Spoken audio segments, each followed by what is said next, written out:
Ya, bismillahirrahmanirrahim. Assalamualaikum warahmatullahi wabarakatuh. Dalam konstruksi hukum untuk tapol dan napol ini, tahanan politik dan narapidana politik, itu ada 3 pendekatan. Pendekatan pertama, bagi yang sudah dihukum seperti Pak Ruslan Buton, Bu Mary, itu harus direhabilitasi. Nama baiknya, segala kerugiannya yang kemarin diderita, harus ada pengertian dari negara, dalam hal ini nanti presiden ke depan. Karena ngarepin dari Jokowi mah sampai budak bekutil itu kagak bisa lah kita ya. Kita berharap Prabowo berbeda lah.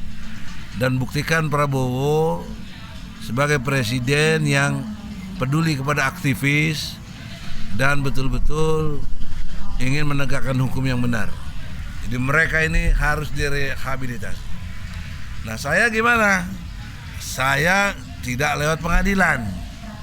Main enak aja ditahan di ruangannya 1x3 lagi, Pak. Takti namanya itu. Di Polda Metro itu. WC di situ, mandi juga di situ, sholat, tidur pakai kardus. Itu buat kita problemnya, Pak, najisnya itu loh. Kalau malam tuh tikus keluar tuh dari lubang WC itu. Cowoknya juga, saya tutup aja pakai itu botol aqua aja gitu. Cuma kan sangat nggak nyaman lah. Semua rapat pintu cuma kebuka segini aja nih. Buat masukin piring makanan coba. Kalau kebakaran, kalau apa gimana gitu tuh. Masya Allah. Nah, itu penderitanya luar biasa, nggak diadili lagi. Nah, saya bersyukur sisi lain karena Prabowo besuk saya, Amin Rais besuk saya.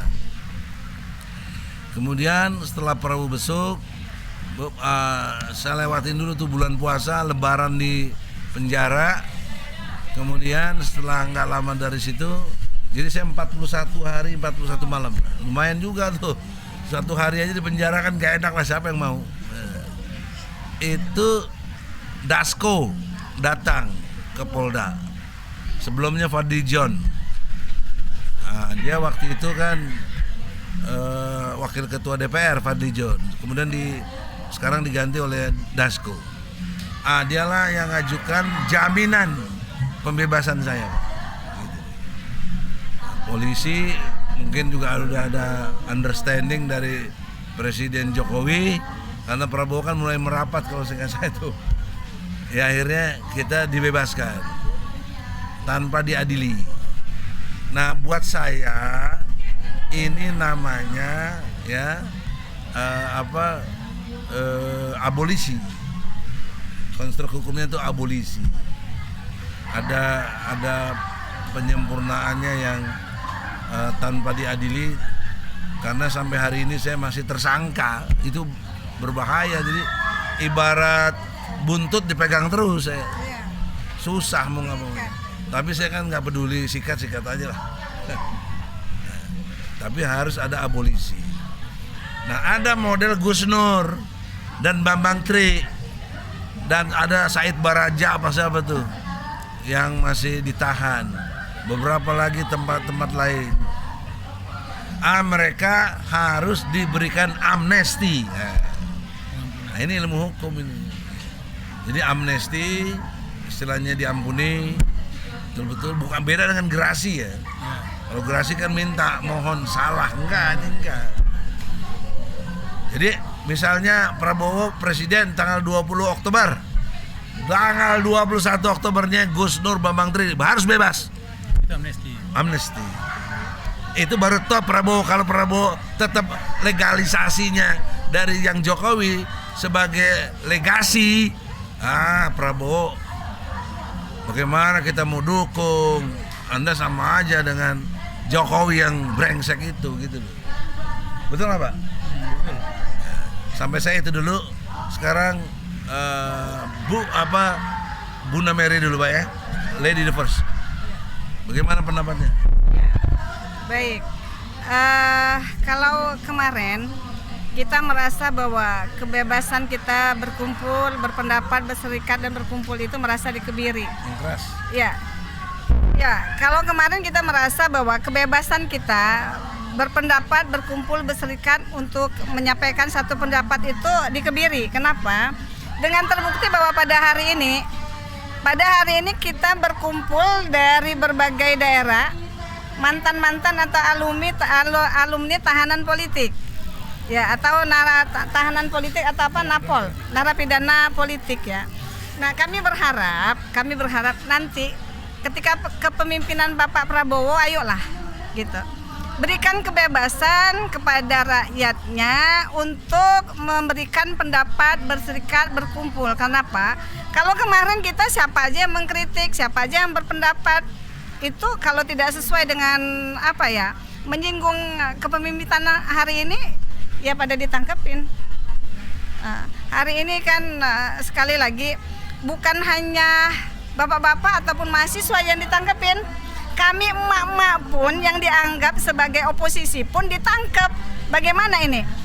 Kita ketahui bahwa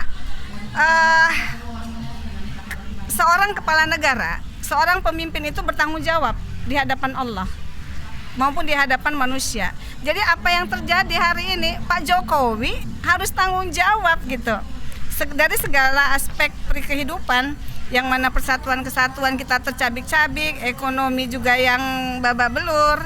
Jadi ayolah, kami berharap khusus dari mama, ketika nanti kepemimpinan Bapak Prabowo, jangan sampai oposisi ini dianggap sebagai musuh negara. Ayo dirangkul semua, kita membangun negeri ini, mudah-mudahan menjadi negeri yang lebih baik, persatuan dan kesatuan bisa terjaga. Dan insya Allah yang namanya tahanan politik yang sampai hari ini ada berjumlah berapa ya Bang Ruslan ya? 400 lebih ya. Ya, itu pecah rekor ya kepemimpinan Bapak Jokowi ya. Memenjarakan para oposisi sampai 400 lebih. Dan ini Pak Jokowi apalagi terlebih-lebih kemarin kasus dari penangkapan 6 syuhada. Betul-betul itu pembunuhan 6 syuhada yang betul-betul sangat luar biasa. Pelaku sendiri bebas. Ya, karena ini yang udah mati jadi tersangka. Yang sudah mati jadi tersangka. Ayo, gimana ini? Sebentar lagi Bapak Jokowi tinggal 2 bulan lagi ya. Udah selesai ya. Kami mohon di sisa waktu ini, ayolah Pak Jokowi bertanggung jawab. Masih ada waktu. Ya, terima kasih, itu aja mungkin dari saya. Mungkin Bang Ruslan bisa menambahkan. Saya harus sebelum Pak Ruslan, kita kan nggak boleh ngomong kasar Pak ya, ajaran Islam. Tapi Allah kasih peluang dalam surat An-Nisa ayat 148. Allah tidak menyukai perkataan buruk yang diucapkan secara terus terang, kecuali orang-orang yang dizolimi. Nah, kita ini orang-orang yang dizolimi. Betapa capeknya udah jadi TNI, dipecat, dipenjara. Coba, saya aktivis betul-betul untuk Indonesia yang lebih baik, dipenjara. Ini emak-emak aja juga dipenjara, dizolimi itu namanya. Nah, mereka ini boleh ngomong kasar, minimal kritik keras. Jokowi yang kurang ajar misalnya, bisa, kenapa enggak? Ini ayatnya. Jangan kena hukum malah. Ini orang kalau nggak ngerti hukum, nggak ngerti Quran, jadi pada ketakutan. Ya, nah, polisi jangan main periksa lagi. Lu ngerti ayat Quran nggak? Lu kan nggak terzolimi, yang terzolimi itu kita. Janganlah kita digituin dong. Kita itu menurut pasal 27 ayat 1 berkesamaan kedudukannya dalam pemerintahan dan hukum tanpa kecuali. Dan problem seriusnya, Jokowi menempatkan PKI menjadi korban. Kalau PKI korban, maka pelakunya kalau tidak umat Islam, TNI atau tentara. Itu udah pasti. Karena yang lawan PKI itu ya umat Islam, para ulama itu di sana dulu.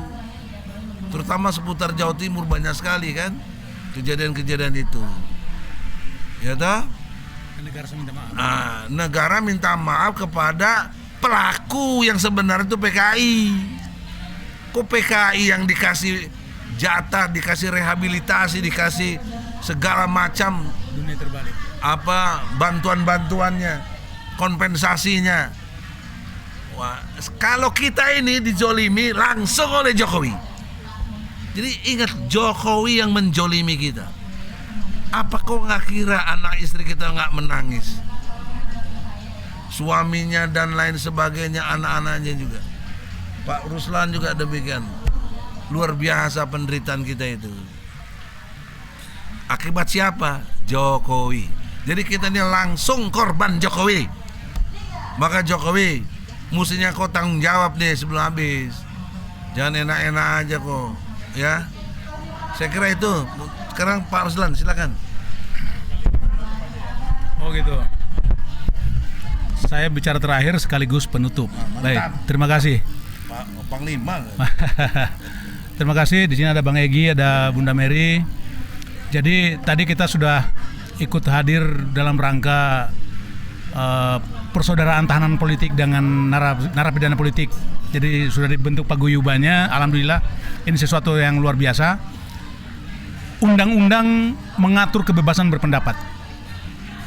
Dan hari ini di rejim Jokowi, orang-orang yang memberikan pendapat ketika itu bertentangan dengan keinginan pemerintah atau penguasa, itu sudah dianggap musuh politik, musuh negara. Ini sesuatu yang sangat melenceng dari perundang-undangan. Makanya saya bilang, kami ini semua dipenjara karena korban undang-undang yang diamandemen oleh rezimnya Jokowi. Mereka mengamandemen undang-undang dengan seenak hatinya untuk memuluskan rencana-rencana busuk mereka semuanya, mengacak-acak sistem yang ada di Republik ini. Maka itu ya yang saya sampaikan di dalam surat terbuka saya, bahwa kepemimpinan Jokowi, negara ini menjadi amburadul, menjadi tidak tertata, menjadi keluar melenceng dari perundang-undangan yang sebenarnya. Saya di penjara itu bukan sesuatu yang mengagetkan bagi saya kalau itu ada sebuah kesalahan. Tetapi ini kita kembali lagi bicara, saya bersuara lantang demi tegaknya Merah Putih ini karena kecintaan. Semua yang dipenjara oleh rezim Jokowi ini semua cinta tanah air. Tidak ada di antara mereka yang berdiri sendiri terus menyerukan untuk mendirikan negara dalam negara ini, tidak ada. Semua atas dasar kecintaan terhadap bangsa dan negaranya. Itulah yang terjadi sehingga lawan-lawan politik ini dimusuhi dan dipenjarakan oleh rezim Jokowi. Dan ini sesuatu yang sangat kita sayangkan. Begitu brutalnya, begitu teganya Jokowi melakukan aksi kejahatan politiknya demi nafsunya, demi ambisinya. Kenapa? Kita semua sadar, kita semua tahu ya, di era rezim Jokowi ini segala sesuatu yang tidak mungkin bisa menjadi mungkin, yang tidak masuk akal bisa, dan orang-orang banyak yang terhipnotis oleh itu. Orang-orang banyak yang mengakui kehebatan itu, padahal mereka itu tidak sadar bahwa mereka sedang ditipu. Kita semua tertipu dengan keadaan. Ya. Jadi kembali lagi, saya secara pribadi dengan adanya paguyuban ini merupakan sesuatu hal yang luar biasa untuk keadilan hukum di Republik ini yang kita harus tegakkan. Jokowi tinggal 2 bulan. Saya perlu ingatkan, di dalam kurun waktu 2 bulan ini, di sisa masa kepemimpinannya, ya mungkin Anda akan melakukan sesuatu sesuka hati, mau membuat apapun, kebijakan apapun, yaitu Anda penguasa, silakan. Tetapi ingat, ada masanya Anda akan berakhir. Ya, ada masanya Anda akan berakhir dan harus Anda pertanggungjawabkan apa yang udah Anda lakukan. Saya tidak berbicara banyak apa yang akan terjadi nanti, tetapi kembali lagi, negara hukum. Saya bukan tipikalnya orang pendendam. Tetapi kalau hukum itu akan diterapkan yang sebenarnya, saya yakin dan percaya Pak Prabowo adalah seorang negarawan sejati. Beliau seorang nasionalis sejati. Sekarang beliau akan patuh dengan Anda karena Anda masih penguasa. Bagaimana sesama Tapi TNI? ketika beliau sudah memegang tongkat komando, semua kebijakan ada di tangan beliau. Dan saya yakin beliau nasionalis sejati, negarawan sejati. Insya Allah beliau akan menerapkan sesuai dengan Undang-Undang Dasar Negara Republik Indonesia yang sebenarnya. Itu saja yang dapat saya sampaikan. Terima kasih. Dong. Ya, rehabilitasi ya.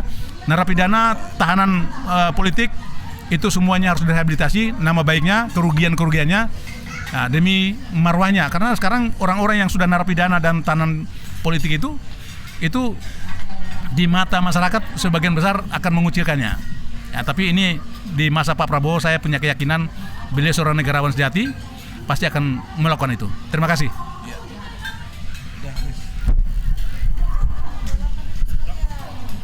Banyak lagi, bentar lagi. Udah habis ya? Udah ditutup.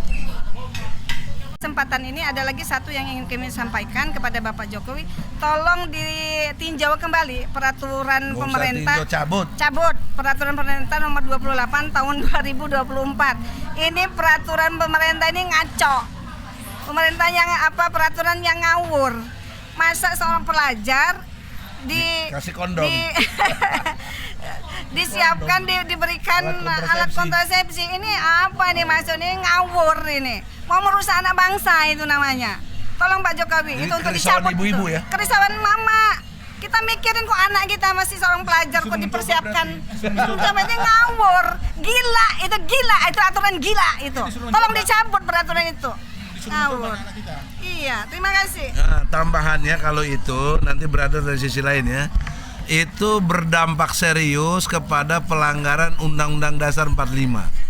Pasal 31 ayat 3 tentang sistem pendidikan harus melahirkan anak didik yang beriman dan bertakwa. Bagaimana dia mau beriman dan bertakwa yang baik lewat pendidikan? Pelajaran agama dicabut, diganti budi pekerti, dibagiin kontrasepsi, dibagiin kondom. Itu bahasa Ruslan tadi sangat jelas. Itu disuruh nyobain tuh. Wah, kurang ajar itu. Bangsa kita jadi bangsa barbar akhirnya tuh, karena tidak punya moral. Bayangkan, ini ada penelitian loh. Seputar Jawa Barat, kelas yang SMP yang wanitanya 94% sudah tidak perawan. Ini bukan main-main ini bangsa. Nanti generasi 10-20 tahun ke depan bagaimana? Itu anak cucu kita gitu loh. Jokowi sadarlah. Cabut itu PP 28 Kepres ya? 28 tahun 2024. Oh PP, betul PP. Jadi oleh karena itu bertentangan dengan Undang-Undang Dasar 45, bertentangan dengan undang-undang organik lainnya yang kaitan dengan itu, maka harus dicabut. Nggak perlu lagi judicial review mestinya. Ya, BPIP juga tangkap itu si Yudi itu. Dia bilang agama ini musuhnya Pancasila. Kurang ajar itu si Yudi itu. Anda tuh keterlaluan begitu ya. Untuk paskibraka dulu sebelum ada BPIP boleh nggak pakai 79 tahun baru sekarang ada larangan itu. Baru ada larangan itu dari paskibraka. Kalau nggak ada netizen tetap berjalan itu. Nah, makanya ada tanggapan brother sekali terakhir. Nah, ini tertarik. Saya juga baru mengomentari. Jadi hal yang membuat kita prihatin kebijakan BPIP. Saya bilang BPIP ini salah satu lembaga yang tidak perlu ada dan harus dihapuskan. Ya, karena dia bertopengkan Pancasila, tetapi sebenarnya tidak Pancasila. Dia anti agama. Yudian Wahyudi, ya, Yudian Wahyudi, kepala BPIP. Saya tidak percaya Anda seorang Muslim. Saya tidak percaya Anda seorang Muslim. Karena apa? Dari awal Anda sangat membenci tentang keagamaan. Anda pernah mengatakan bahwa Pancasila musuhnya Pancasila itu adalah agama. Ini sesuatu hal yang di luar logika kita. Di Republik ini Muslim itu mayoritas. Bukan berarti kita tidak senang atau bukan. Kita ini Bhinneka Tunggal Ika. Apalagi Anda seorang Muslim. Terus ketika mengatakan musuhnya Pancasila itu adalah agama, dan hari ini itu bisa dibuktikan dengan kebijakan Anda yang mengatakan bahwa untuk paskibraka wanita tidak boleh berhijab.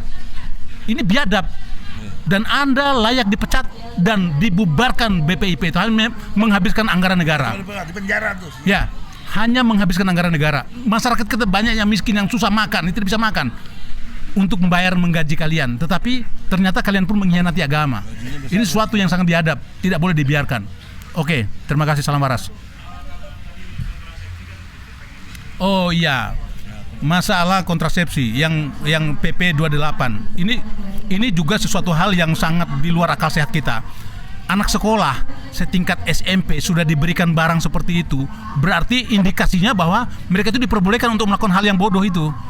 Ini sesuatu hal yang sangat-sangat tidak bisa ditolerir. Ini kebijakan konyol dan bodoh.